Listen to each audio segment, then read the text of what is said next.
Tonight, 33 million Californians hours away from a lockdown. People told to stay home, stop gathering, no more in-person dining, and reduced retail as health officials try to save hospitals in crisis. The governor's orders in effect at least through the holidays. The bottom line is if we don't act now, our hospital system will be overwhelmed. Fear turning to frustration for restaurant owners. I'm losing everything. Everything I own is being taken away from me.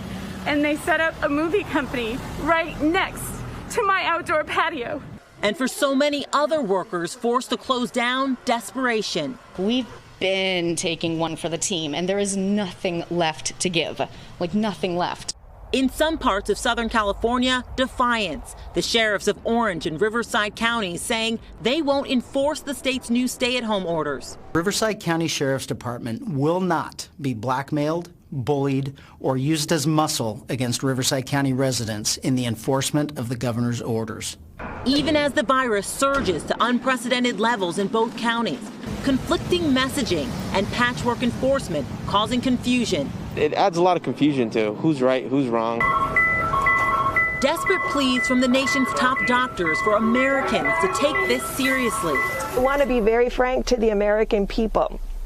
The vaccine's critical, but it's not going to save us from this current surge.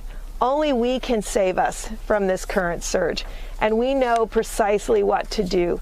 Across the nation, no region spared. More than 100,000 Americans now hospitalized. New orders out to contain the crisis. 8 states adding restrictions in the last week alone. Families like Barbara Zeemans, who've lost loved ones, know far too well how serious the pandemic really is.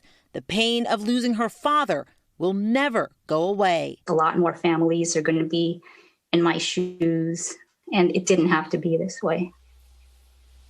And Megan joins us from Los Angeles. Megan, how will officials know if these measures are working out there? Okay, officials say it takes at least 2 weeks to see if there's any results from these restrictions. So here in Los Angeles County, it's been 11 days since outdoor dining was prohibited, which means they could see any potential improvements as soon as next week. Kate?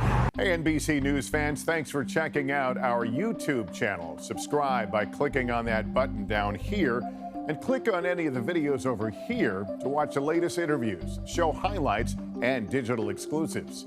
Thanks for watching.